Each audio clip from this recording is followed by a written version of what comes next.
चार बेर चौका दियो, चार बेर चौका दियो, लकड़ी जलाओ धोए जल। आ, अपरस करो बहेर अंग को, पर मन ना होए निर्मल। तुम अपनी पाठशाला रसोई घर में चार बार चौका दो, पवित्र करो तथा लकड़ी को भी धोकर जलाओ। जल से अपने शरीर को बार बार धोकर साफ करो, लेकिन इससे मन निर्मल नहीं हो पाएगा। महाराज जी कह रहे चौपाई में, जैसे हम यहाँ पे कितनी साफ सफाई कर लो, कितने अपने मकान में जैक बार भी, मतलब मंदिर वगैरह में, रसोई में, कमरों में जैक बार भी हम पोछा, जैसा पोछा लगा रहे, कितना ही धो धो कर ईंधन को जला रहे। और ये अब अपने आप भी हम चाहे कितनी बार नहा लो, हमें इन चीजों से करके हमें, मतलब ना तो हमारा मन निर्मल होगा, ना हमारा हृदय निर्मल होगा इन चीजों से। ये तो हम साक्षात अपने राज्य महाराज जी की ही वाणी को मैं पढ़ पढ़ कर मंथन करेंगे, अपने एक दृढ़ विश्वास कर कर अपने परमात्मा में विश्वास करेंगे, जब भी हम यो मन निर्मल होगा और हमारा हृदय भी निर्मल होगा। सात बेर स्नान करो, पहनो ऊन ऊन उत्तम कामल, उपजो उत्तम जात में, पर जीवड़ा न छोड़े बल। तुम जल से सात बार स्नान करो, या ऊनी वस्त्रों एवं शुद्ध कंबल इत्यादि का प्रयोग करो। जन्म भी तुम्हारा, थोड़ा और ऊपर को करो,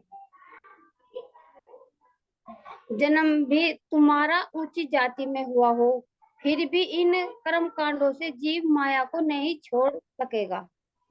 तो महाराज जी कह रहे इस चीज में, इसमें ये दे रखा चौपाई में, हम चाहे 7 बार 10 बार स्नान कर ले, चाहे हम कितने कितने अच्छे अच्छे वस्त्र पहन ले, कितने चमकीले धमकीले वस्त्र पहन ले, और चाहे हम कितने बड़े घर में, चाहे कितनी उसमें भी जन्म ले ले, पर हम इन बंधनों से हमारा छुटकारा नहीं होगा। यहाँ पे ये तो साक्षात हमारे धाम धनी के ही उसमें हम, मतलब ध्यान वगैरह करेंगे, उनके ज्ञान में उतरेंगे, उनके ध्यान चितवानी में उतरेंगे, उनके स्वरूप को, उनके हृदय के, मतलब अपने अंदर जितना भी हम राज्य महाराज जी के यानी कि परमात्मा में अपने ध्यान को, अपने मन को लगाओगे, तभी हम यहाँ से छुटकारा पा सके। और आप बोल दो दीदी। नहीं नहीं, नहीं है चौपा, आपने बिल्कुल ठीक बता दिया, क्योंकि बिना पढ़े भी आत्माओं के हृदय में वाणी लिखी हुई है। जब आत्मीय दृष्टि से देखते हैं, तो जो एक महाराज जी कह रहे कि जो हम ये कार्य करते हैं, इनसे केवल हमारे अंदर का एक अहंकार तो जरूर बढ़ जाएगा, है ना। क्या अहंकार बढ़ जाएगा कि भाई मैं तो देखो 4 4 बार चौका लगाती हूँ, है ना, इतनी साफ सफाई रखती हूँ, तो एक अंदर एक ईगो खड़ा हो जाएगा, है ना। क्यों? क्योंकि ये शरीर से है। अपरस करो बाहर अंग, चाहे बाहर के अंगों कितने, लेकिन पर मन ना होए निर्मल। ये कोई साधन नहीं है कि तुम यहाँ की सफाई से मन को निर्मल कर लोगे। मन को निर्मल करने, सुंदर साथ जी, तन किससे होता है? पहले भी खोल चुका, तन किससे निर्मल होता है? स्नान से। मन किससे निर्मल होता है? तप से, जब हम अपनी इंद्रियों पर नियंत्रण करें। बुद्धि किससे निर्मल होती है? ज्ञान से। और चित्त किस से निर्मल होता है? तो यदि जब तक हमें ज्ञान, ध्यान, भक्ति, प्रेम नहीं हृदय में, तो बाहर से महाराज जी कह रहे कि ये कर्मकांड कितने भी करते रहो, यहाँ तक कि कह रहे कि लकड़ी को भी धोकर जलाओ ना, अपने शरीर को चाहे कितनी बार भी करो ना निर्मल, कह रहे महाराज जी, फिर ना ही ये बाहर, पर अंदर ना ही निर्मल। बाहर के नहाने से कुछ नहीं होगा जब तक तुम्हारा अंदर वाला निर्मल, अंतःकरण निर्मल नहीं होते। केवल ये शरीर की क्रिया है, और शरीर स्थूल है, लेकिन मन है, बुद्धि है, चित्त है, वो तो फिर अज्ञानता में ले जाएगा, तो इससे परमात्मा कैसे मिलेंगे? ये सारे शरीर की क्रिया है। तो यही संकेत हमें महाराज है। इसका मतलब ये नहीं सुंदर साथ जी कि हम अपनी रसोई में सफाई ना करें, चौका ना करें, हम अपने वस्त्रों को ना साफ करें, हम नहाए ना, ये मतलब बस हमारे महाराज जी दिखाना चाह रहे हैं कि तुम यहीं तक ना, तुम्हारी दृष्टि सीमित रह जाए, है बहुत, बस इतने कि अपने आप को रख लेते हैं कि भाई हम तो साफ सफाई रखते हैं, भगवान आएंगे और बस कर्म कांड करे परमात्मा में लेकर जाएंगे। नहीं, जब तक हमारा मन कह रहे कि कितने वस्त्र पहन लो, स्नान करो, लेकिन क्या कह रहे हैं, फिर भी इन कर्म कांडों से, ये कर्म कांड है सुंदर, कर्म कांडों से हाँ जीव माया को नहीं छोड़ सकेगा। जीव, अब जीव के और शरीर से होते कर्म कांड, इनके बीच में भी तो अंतःकरण है ना, मन हुआ, बुद्धि हुआ, चित्त। तो वे तीन कड़ियों को कैसे निर्भर करेंगे? तो उन तीन कड़ियों को भी पूरा करोगे और ये भी शरीर से क्रिया होती रहे, तब मानो कि जीव निर्मल होकर माया को छोड़ सके। ये संकेत है। सत्य आगे भी से संबंधित जो पाए वो कर लेंगे। बहुत बहुत धन्यवाद बोले सके जी, आपके चरणों में कोटि कोटि प्रणाम। ठीक है। बोले श्री प्राणनाथ प्यारे की जय, श्री सदगुरु महाराज की जय, सदगुरु श्री रामचंद्र जी महाराज की जय, तीनों पूरे धाम की जय, सर्व सुंदर साथ की प्रणाम जी। सभी सुंदर साथ के चरणों में कोटि कोटि प्रणाम। तो सुंदर साथ जी महाराज जी हमें दिखा रहे हैं यहाँ पर कि दादा गुरु जी की पहचान क्यों नहीं लोग कर पा रहे थे, क्योंकि उनकी दृष्टि बाह्य पर थी। इसी तरह से सुंदर साथ जी इसके तुरंत बाद जो अध्यापक का प्रसंग आया, इसके तुरंत बाद क्यों ये प्रसंग आया? क्यों? क्योंकि वो अध्यापक की भी बाह्य दृष्टि थी, वो भी महाराज जी का आकलन उनके शरीर से कर रहा था कि भाई ये पढ़े लिखे थोड़े ही, इतने ने वेद शास्त्रों का ज्ञान थोड़े ही ना, मैं तो पढ़ा लिखा हूँ, ज्ञानी हूँ। तो यही सुंदर साथ जी भूल उन्होंने करी, लेकिन उनको तो फिर एक चांटा लगते फिर बेसब्र आ गया। अब इसी तरह से यहाँ कर कह रहे हैं कि दादा गुरु जी को भी जो लोग बाह्य दृष्टि से देखते थे, तो उनके अंदर जो उनका हक्की स्वरूप 13वीं का जो स्वरूप मौजूद था, जो आखिरी स्वरूप थी, प्राणनाथ जी की आखिरी छवि थी, उसको पहचान नहीं पाई। तो ये सुंदर साथ जी हम भी अपने सतगुरु की पहचान करें कि जब यही शक्ति से श्री रामचंद्र महाराज जी के अंदर ट्रांसफर हो जाएगी तो वे कौन बन जाएंगे? वो भी साक्षात हमने धाम के, क्योंकि तन से नहीं, अंदर की शक्ति का आंकलन, तन से नहीं, तन तो सबका छूटना है एक दिन, हमारा अंदर से संबंध, बात नहीं समझ है तो बात उन्हीं की पहचान। तो यहाँ कह रहे सुंदर शाह जी, बाहर गृहस्थ महाराज जी कह रहे ठटेरे का कार्य करते थे लोग व्यवहार के लिए, और उसी से अपने परिवार का भरण पोषण करते थे। हम में कुछ विशेषता समझी लगी ख्याति अपनी होने, पहुंचा हुआ महात्मा समझा हमको नगर निवासी ने। आगे न दृष्टि, हमको तो पहुंचा हुआ समझ कि भाई देखो महात्मा जी का कैसे शरीर भी सूख रहा है, लकड़ी हो रहा है, कैसे आंखें भी धसी हुई हैं, कैसे लंबी लंबी जटाएं बड़ी हुई जिनमें से जुएं भी हो रही हैं, और कितना ध्यान लगाते हैं कि 8-8 घंटे तक, 8 से भी ज्यादा बैठ लेते हैं, है ना। और फिर दूसरी बात कह रहे हैं कि कोई संकट बीमारी होती तो वो भी इनका समाधान हो जाता। तो हमको क्या कर समझ रहे थे? विशेषता समझे, पहुंचा हुआ समझे। जो सोनगिरी के रहने वाले लोग थे, उन्होंने समझा कि बाहर से साधु आया है, बहुत पहुंचा हुआ है, सारी हारी बीमारी ठीक कर देते हैं। और दादा गुरु जी की किसी पर नजर ही नहीं है, जबकि दादा गुरु जी उस तन में बैठ कर कर रहे थे, उस तन से नहीं, उस तन से तो ठठेरे का कार्य कर रहे थे, दूसरे तन के अंदर बैठकर वो लीला कर रहे थे।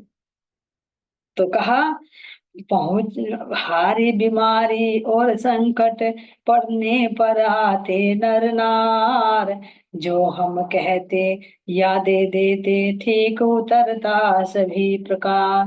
अब ध्यान देना सुंदर साथ जी, जो बाह्य दृष्टि वाले हैं वो दादा गुरु जी को तो पहचान नहीं कर पाए, लेकिन राम रतन महाराज जी की पहचान कर रहे हैं, तो उनकी पहचान कर कर भी क्या लेने आओ? वही डाके 3 बात, पहचान करी ना करी सब गुरुओं भरे। क्या मांग कर रहे हैं?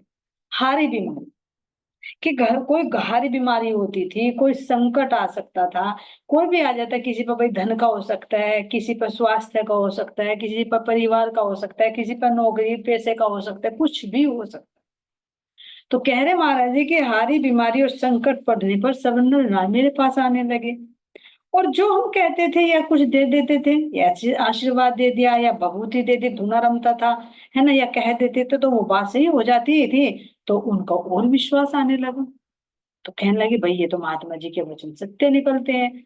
लेकिन महाराज जी कह रहे भैया मैं तो खाली खोखरी हूँ, खाली बांस हूँ, अंदर से बांसुरी हूँ, बजाने वाला तो कोई और है। लेकिन महत्व किसको दिया जा रहा है? बांसुरी को। तो देखो सुंदर साहब जी कितनी बड़ी अज्ञानता। ये कह रहे बांसुरी कितनी अच्छी बज रही है, तो हमारी दृष्टि किस पर होनी चाहिए? अरे वो बांसुरी कितनी अच्छी बजा रहा है। तो अगर यही कहे बांसुरी कितनी अच्छी बज रही, तो ये विचार करें फिर हमारी दृष्टि कहाँ तक। एक छोटा सा छोटा बच्चा भी ये समझ लेगा कि भाई इसको कोई बजाएगा तो बजेगा। लेकिन ये आध्यात्मिक रास्ता बड़ा टेढ़ा होता है, इसमें समझ नहीं पाते। इसमें उसी बांसुरी को महत्व दिया जाता है कि जो बज रही है उसके पीछे जो बजाने वाला है उस पर दृष्टि किसी बिरले की जाती। छुपा रुस्तम है मेरे दिल। क्यों? क्योंकि वो पहले ही कह देता खेल से पहले ही, मैं तुम्हारे पास छिप कर रहूंगा लेकिन तुम पहचान लेना मुझे। खेल तो तभी बनता है ना, अगर सामने हुए तो फिर वो दावा कैसे करेंगे कि चाहे छुपो कितनी बार। लुका छिपी का जो खेल खेलते थे, लुका छिपी का ही तो खेल खेला, बैठे तुम्हारे सामने मूल मिला में और खेल दिखा रहा हूँ, खेल में भी तुम्हारे पास हूँ, पहचान सके तो पहचान ले, भेष बदल कर आ रहा हूँ। तो खेल में तो जब भी मजा आएगा ना, एक भागे दूसरा पकड़े, एक छुपे दूसरा ढूंढे, तभी तो खेल बनता है।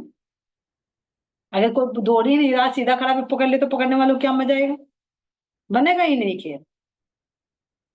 तो ऐसे सुंदर साथ जी यहाँ पर धामधनी छिपे रह रहे हैं उनके अंदर, और धामधनी किससे कार्य कर रही है? महाराज जी के तन से। तो उस तन को ख्याति नहीं, ये सारे कार्य होने लगे, लेकिन करने वाले धाम के धनी हैं। तो यहाँ कह रहे कुछ भी हारी बीमारी संकट आता था और हम जो कुछ कह देते थे या आशीर्वाद दे देते या भभूति दे देते, उनके कार्य बन जाते थे। अब क्या लेकर आ रहे हैं समझ, क्या ले सकते हैं? ठीक है, दादा गुरु जी के स्वरूप की नहीं पहचान कर पाए, रामरतन महाराज जी की पहचान की थोड़ी सी, भाई पहुंचे हुए साधु हैं, लेकिन फिर भी असल पहचान नहीं है। असल पहचान हो जाए तो वो अंदर का खजाना ले। अगर रूहों को तुम्हारी असल पहचान हो जाए ना, तो वो एक पल भी नहीं रहे। असल पहचान ना होने के कारण एक पहुंचे हुए महात्मा मान रहे हैं, और महात्मा से क्या इच्छा कर रहे हैं कि हमारे घर का ये काम बन जाए, ये काम बन जाए, ये काम बन जाए। फिर वो प्रसंग याद आ सुंदर सजी रेवादास वाला शेर, अरे इनके पास तो बहुत सोने की मोहर है, एक ले ली तो एक और ले लूं। लेकिन कौन सी मोहर ले सकते थे और क्या ले रहे हैं? ऐसे ही हम इन स्वरूप से क्या ले सकते हैं और क्या ले रहे हैं? तो केवल बाहर की समस्याओं को लेकर आ रहे हैं, बाहर के कार्य बन जाते हैं, लेकिन जो मूल जड़ है इन दुख की, हारी की, बीमारी की, चाहे फैमिली का हो, चाहे इकोनॉमी को, कुछ भी हो सुंदर साथ जी, चाहे स्वास्थ्य के, कुछ भी हो सकता है, इन सब की मूल जड़ क्या है? आवागमन। अगर उस आवागमन से छुटकारा पा ले तो फिर ये बीमारी तो सारी कट जाएगी। भाई पेड़ को जड़ से ही काट दिया जाए तो कितना बेटर रहेगा। फिर उस पर ना डाली निकलेगी, ना पत्ते होंगे, ना कांटे लगेंगे, ना हमें चुभेंगे वो। लेकिन हम उस जड़ तक नहीं पहुंच पाते, केवल बाहर बाहर का इलाज करवाना चाहते हैं कि बाहर बाहर से हो जाए, बाहर बाहर से हो जाए। तो अंदर कहे कि सुंदर साथ जी, अगर शरीर के अंदर कोई ट्यूमर है, कोई कैंसर है, उसका ट्रीटमेंट बाहर से धोते रहो क्या हो जाएगा? वो नहीं, अंदर से उसका ट्रीटमेंट करो। तो इसी तरह से इस बीमारी की जड़ क्या है? जो हमारे अंदर ये आवागमन लगा हुआ, और आवागमन किसके कारण है? अज्ञानता के कारण। तो अगर सतगुरु से वो ज्ञान लेकर अपनी अज्ञानता हटा ले तो सारी बीमारी, हर बीमारी खत्म हो जाएगी। और नहीं तो यहाँ की अगर थोड़ी सी बीमारी हट भी गई तो फिर देखिए आवागमन की सबसे बड़ी बीमारी तो फिर भी लगी हुई है। अगर घर में कोई पैसा वैसा नहीं है, नौकरी नहीं है, तो नौकरी लगे तो एक दिन तो वो भी वहां से भी रिटायर होना है। पैसा नहीं, पैसे की डिमांड कर ली तो एक दिन तो पैसा भी खत्म होने वाला है। तो यानी जिससे हम अखंड की वस्तु ले सकते हैं, उससे हम खंडित होने वाली, मिटने वाली चीजों की मांग करें तो कितने हम बड़े बेवकूफ। इसलिए सुंदर साथ जी सतगुरु महाराज जी से यही अर्जी करे, बार बार यही अर्जी, यही विनती करे कि धनी इस संसार में तो चाहे तू जिसमें रख ले, तेरी मर्जी है ना। भूखा रख ले, प्यासा रख ले, नंगा भूखा कैसे रख ले, जैसे महाराज जी ने, लेकिन बस तो अपने से जुदा, अपनी प्रेम भरी दृष्टि हमेशा अपने रूह पर बने, बस तेरी दृष्टि में। तेरी नजर हर पल रहे और जो तू निर्देश दे रहा है मैं उस निर्देश का पालन कर सकूं, तेरे इशारों को मैं समझ सकूं, है ना, बस और कुछ नहीं चाहिए, तेरे दिल का प्यार मिल जाए और इससे बड़ा खजाना कुछ नहीं।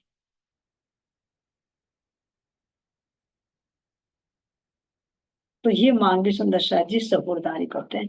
नहीं तो जीव तो बाहर बाहर वही भीड़ होती है। इसीलिए तो महाराज जी के पास आएंगे भी, लेकिन कोई बिरला ही आएगा अंदर का लेने के लिए, बाहर वालों की भीड़ लगेगी।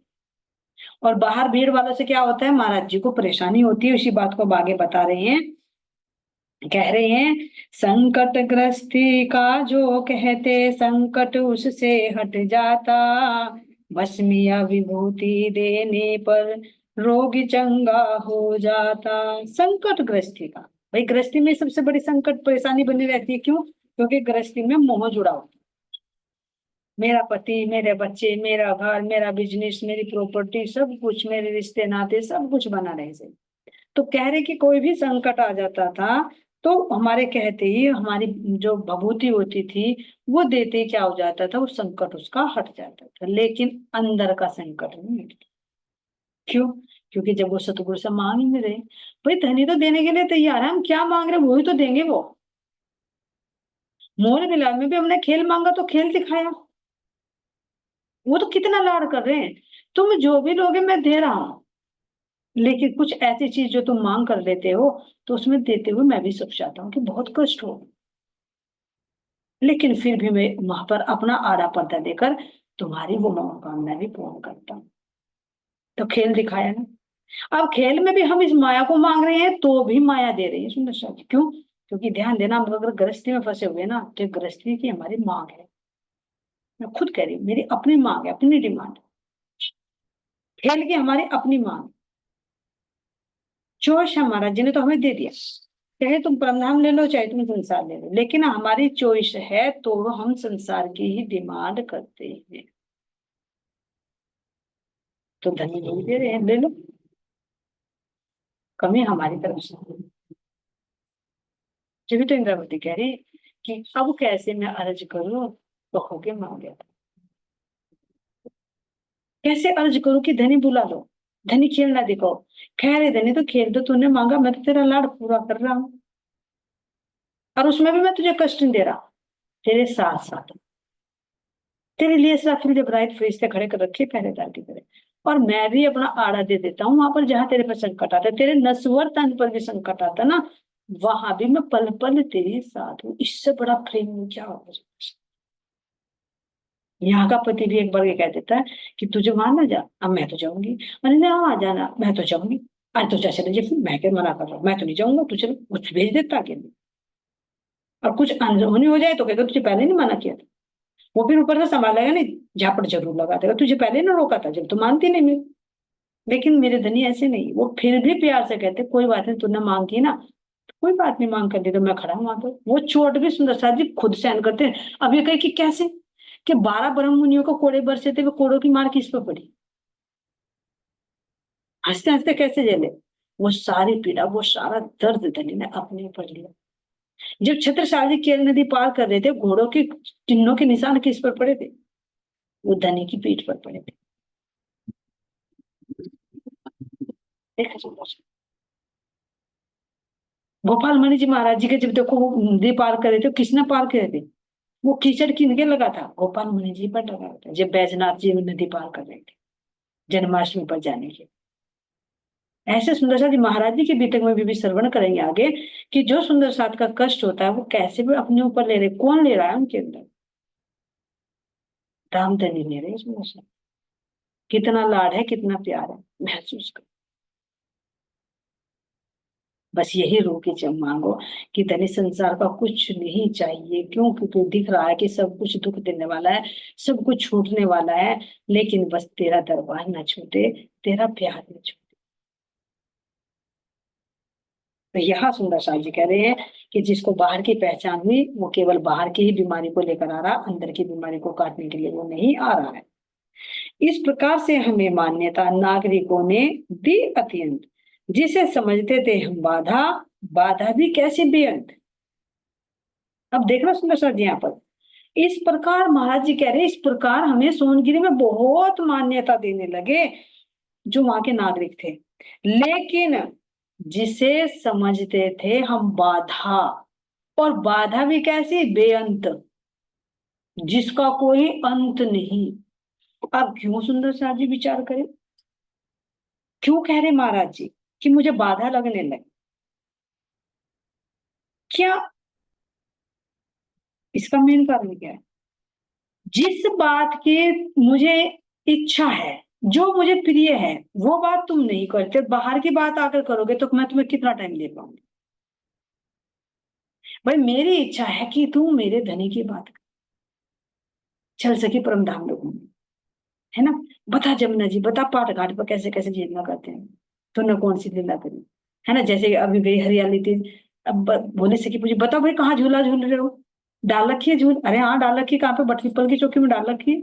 बाहर से तन कैसे ही हो, लेकिन अंदर की रूह है कहाँ डाले भाई? क्योंकि झूला तो कहीं झूल लो, अरे कहीं झूल लो, लेकिन हमें कौन सा इंटरेस्ट है, मतलब बटपीपल की चौकी में आ रहा, चारों अंतर्गण वही झूले, पांचवी चांदनी बननी जब धनी साथ में है। तो कहाँ झूला झूल रहे, अंदर की बात सब पता चलती है। तो जब तुम मेरे से वो बात करोगे तो मैं तुम्हें 1 घंटे की बजाय 2 घंटे दूंगी तुम्हारे साथ में स्पेंड करूँ। और इतना ही नहीं, मैं अपनी तरफ से रिकॉर्ड करके तुम्हें कहूंगी। क्यों? क्योंकि पता है ना, दिल लगती बात लगती। और अगर तुम बाहर की बात करो, चाहे उसमें कोई अपना कितना भी क्लोज है, चाहे खून का ही रिश्ता क्यों ना हो सुंदर जी, एक एक मिनट एक एक सेकंड ऐसे लगती है, अरे क्या बहाना बनाए, क्या बहाना बनाए यार, कुछ तो करना पड़ेगा, तो सिर खा दिया।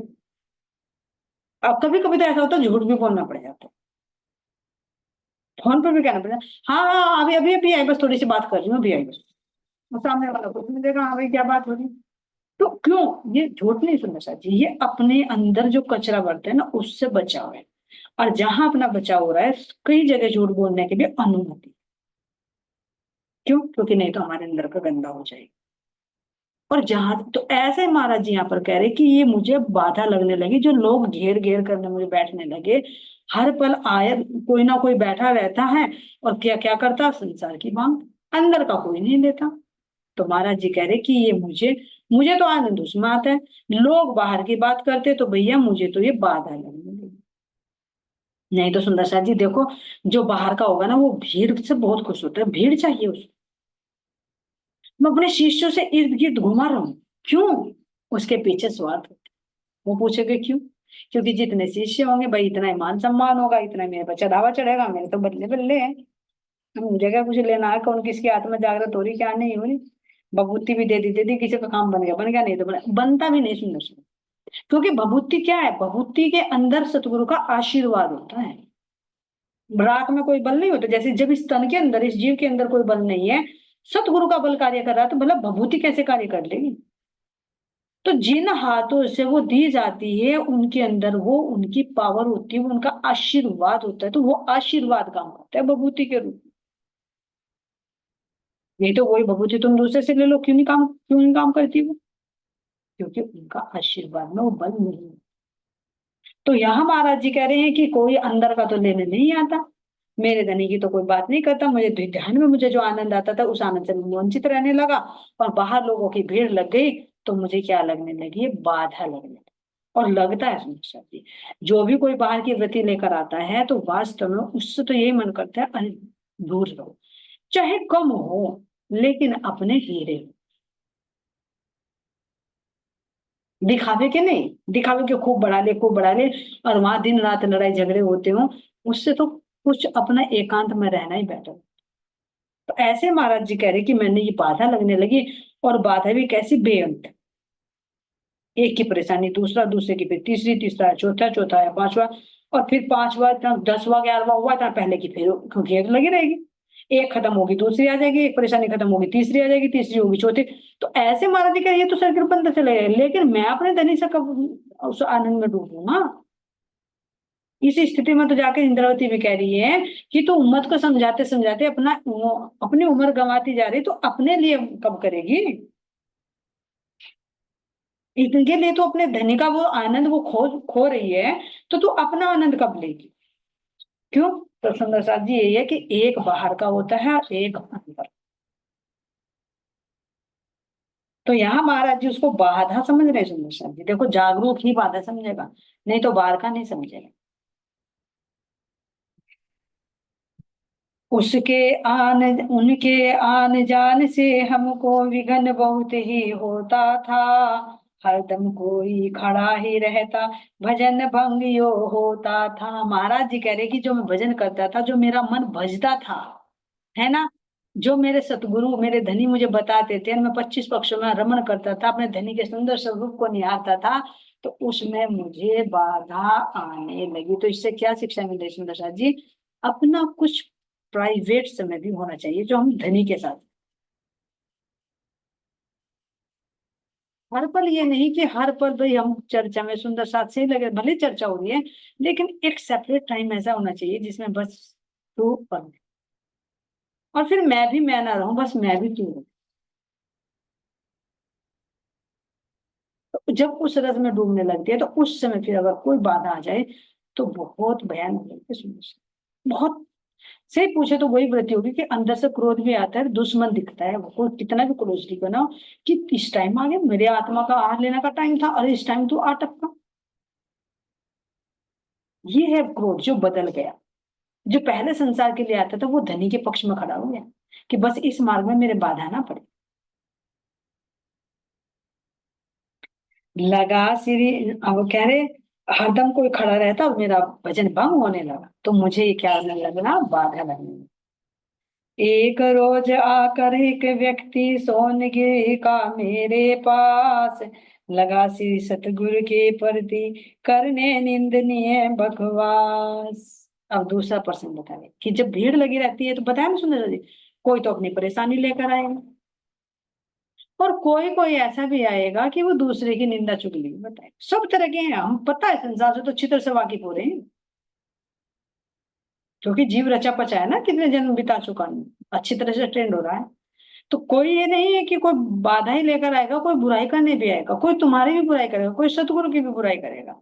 तो ऐसे सुंदर सर जी यहाँ पर महाराज जी कह रहे कि एक व्यक्ति आया यहाँ पर, और वो क्या करने लगा, सोनगिरी का ही था वो व्यक्ति, सतगुरु के प्रति वो निंदनीय बकवास करने लगा, यानी दादा गुरु जी के प्रति वो उल्टी सीधी बातें कहने लगा। हुई होगी कुछ बात, सुंदर साथ जी ये बात छिपा दी, क्योंकि महाराज जी तो क्या करते थे, बाहर से बर्तन बनाते थे, लोग सब ये समझते थे, तो जिसको दृष्टि लौकिक होगी तो उसको विकार ही विकार नजर आएगा। ध्यान देना, जहां हमारी दैहिक दृष्टि हो जाएगी वहां हमें विकार ही विकार नजर आ जाएंगे, और अंदर जो हीरा है ना, वो हीरा नजर नहीं है। ऐसा हो जाएगा जैसे हीरा कीचड़ में लिपटा हुआ हो, हम कीचड़ ही कीचड़ देख रहे लेकिन उसके अंदर की चमक वो नहीं देख। तब सोनगिरी का ही था, तो दादा गुरु जी को तो महत्व नहीं देते थे। अब महाराज जी ने यहाँ कुछ कहा होगा अपने दादा गुरु जी के प्रति, तो उनसे तो पता कि सब कुछ है, उन्होंने पहचान लिया सब रूप को, लेकिन जो नहीं पहचान पा रहा तो उन्होंने उल्टी सीधी बकवास करनी शुरू कर दी।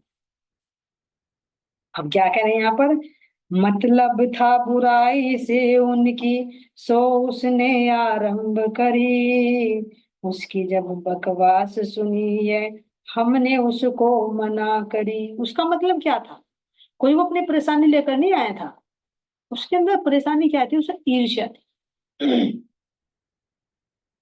क्यों? क्योंकि महाराज जी अपने सतगुरु का मैं बताते होंगे बात, उसके अंदर कुछ होता होगा, हाँ उसको मैं तो दे रहे, मैं तो रोज ठक ठक ठक ठक करके तो बर्तन बनाते रहे, उनके अंदर है शक्ति, कहीं भी नहीं सकती। तो वो बकवास करने लगा, तो महाराज जी ने कहा कि कोई बात नहीं भाई, कुछ समय तक तो उसका मतलब ही यही था, तो आते उसने अपना कार्य शुरू कर दिया। और आते क्या करने लगे, जब हमने उसकी बकवास सुनी, कुछ समय तक तो सुनी, लेकिन कुछ समय के बाद हमने उसको कहा भाई तो चुप हो जा। तो सुंदर साथ जी देखिए, सतगुरु जिससे हमें इतना कुछ मिल रहा है, अगर कोई सामने बुराई करे तो कहते शास्त्रों में मिलेगा कि सतगुरु की बुराई नहीं सुननी चाहिए। उसके लाभ हानि पहले कर चुके सुंदर साथ जी, लेकिन फिर भी शॉर्ट में लेंगे। क्यों? पहली बात तो कि अगर जिसके प्रति, जिस स्वरूप के प्रति हमारे अंदर श्रद्धा भाव है, अगर बाहर से हमने उनके प्रति कोई शब्द नहीं सुने, तो ये मन है गंदगी को बहुत जल्दी पकड़ता, उसको अखंड भी कर लेता, भूलता नहीं। अच्छा ही भूल जाएगा, बुराई नहीं भूलता। बहुत कैचिंग पावर है इसकी। तो अब अगर हमारे अंदर कोई श्रद्धा भाव है और दूसरे ने आकर उसमें कोई बुराई कर दी, तो वो हमारा मन पकड़ लेगा, तो हमारी श्रद्धा भावना कमी आ जाएगी। और जब कमी आ जाएगी तो हम जब दो शब्द सुन रहे वो कान में जाएंगे, कानों के माध्यम से हृदय में जाएंगे, तो हृदय में कुछ हलचल होगी, बुद्धि या मन है, तो फिर वो जुबान से भी जरूर। तो जुबान से अगर सतगुरु की निंदा करे तो कहते कि अगले जन्म में क्या बनता है, मेंढक बनते हैं, और वो गंदगी में पड़ा पड़ा टर टर ही करते रहे। तो ना तो हम सुनेंगे और ना ही हम फिर बोलेंगे, तो मेन कारण क्या है, सुनना। तो इसलिए कहा कि जहां सतगुरु की बुराई हो रही है, जहां संतों की बुराई हो रही हो, वहां पर हमें नहीं बैठना चाहिए। या तो तुम्हारे अंदर सामर्थ्य है तो उसको रोक दो। अगर तुम सामने वाले तुम्हारे सीनियर है, कोई मर्यादा हो सकती है, तुम नहीं बोल सकते, तो उससे सरल सा उपाय वहां से उठकर चलो। क्यों? क्योंकि ना वो कानों में जाएगा, ना हमारे मनोवृत्ति खराब होगी, ना हमारे श्रद्धा भावना में कमी आएगी, ना हम मुख से कोई शब्द बोलेंगे। और जहां हमारे मन में वृत्ति आई तो उनके अंदर की वो ऊर्जा आनी भी बंद हो जाती है। एकलव्य का उदाहरण देकर समझा सुंदर सकती। अगर मन में शुद्ध भाव है तो अंशत गुरु की शक्ति खुद ब खुद अंदर आ जाती है। लेकिन बाहर से चाहे तुम कितने ही मान बढ़ाई रहो, कितने मक्खन मलाई लगा लो, लेकिन अगर हमारे अंदर में, हमारे मन में सतगुरु के प्रति कोई बैर भाव है, कोई नकारात्मकता है, तो वहीं से वो दरवाजा बंद हो जाता। तो यहाँ दशरथ जी महाराज जी ने कहा कि जब तक मैं सुन सका सुना, फिर मैंने उसको समझाया, भाई ऐसे नहीं कहते, गलत है, तू नहीं पहचान पा रहा उनको, मुझे पता है वो कौन सा स्वरूप है। लेकिन वो फिर भी नहीं माना, और वो बकवास करता ही करता चला गया।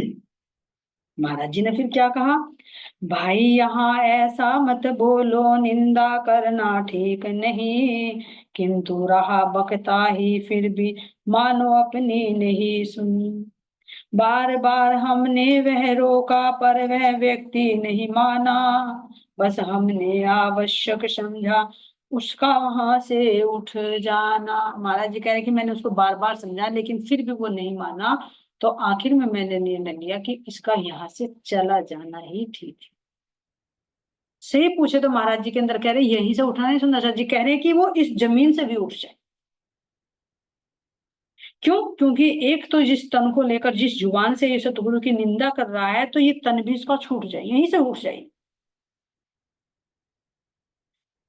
तो महाराज जी यहाँ कहने लगे, कहने लगा चाहे मर जाऊं पर यहाँ से नहीं उठने का, जब इतना उद्दंड बना रहा अपने मुंह से निकल पड़ा, मरना तो है ही तुझको पर जाकर अपने घर मरना।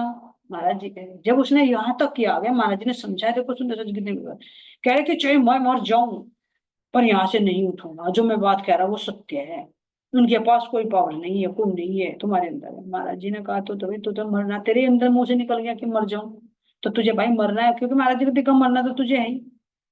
जब तुझे मरना है तो जा तू अपने घर जाके मर, यहाँ मत मर हमारे पास में। क्यों? क्योंकि मरे हुए तो बदबू में परेशान कर देगी, तेरे अंदर की वो नकारात्मकता आती रहेगी यहाँ पे। तो देखो सुंदर साथ जी, सतगुरु महाराज जी का जो शब्द मुख से निकला वो कैसे फली। और सतगुरु की निंदा सुंदर साथ जी महापाप है। जिनसे हमें कुछ मिल रहा हो, जिनसे हमें कुछ अनुभूति हो रही है सुंदर साथ जी, वो तन को ना देखे, उनके अंदर मेरे धाम धनी है। इसीलिए कहा सुंदर साथ जी, बीतक में भी हमने श्रवण किया कि ब्रह्म आत्मा और मोमिनों की प्रशंसा करना वो उनकी बंदगी है, सबसे बड़ी बंदगी है। तो अब यहाँ तो साक्षात धाम धनी है, उनकी प्रशंसा करना धाम धनी की प्रशंसा करना है। और उनका प्रशंसा से और निंदा से कोई फर्क नहीं पड़ता सुंदर साथ जी। जैसे कहते हैं ना कि तुम चांद की सूरज की तरफ को कितना ही थूको ना, तो वो थूक वहां तक नहीं पहुंचेगा, ऊपर तुम्हारे मुंह में। तो अगर हम सतगुरु की निंदा कर रहे हैं, कुछ कर रहे हैं, तो उनपे दाग नहीं लगेगा, उनपे कलंक नहीं लगेगा, उल्टा क्या होगा, हम मर जाएंगे अपने निकाल। तो तभी तो कहते हैं कि मैं चाहे मर जाऊं, अरे मरेगा तो ही, जब हम सतगुरु की निंदा करें तो मर तो रही हैं, पहले से भी मरे हुए हैं। ये तो मुर्दा बक बक बक बक कर रहा है, तो महाराज जी ने कहा भाई अपने घर जाकर मर जाना।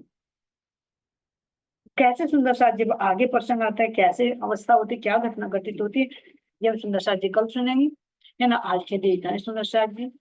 जो भी कोई त्रुटि हुई हो, बोलने में कोई त्रुटि हो सुंदर साथ जी, कोई प्रसंग छूट गया हो, है ना, उसके लिए माफ करते रहना सुंदर साथ जी। और अंदर से कोई मंथन हो तो विचार करके एक दूसरे को शेयर करें।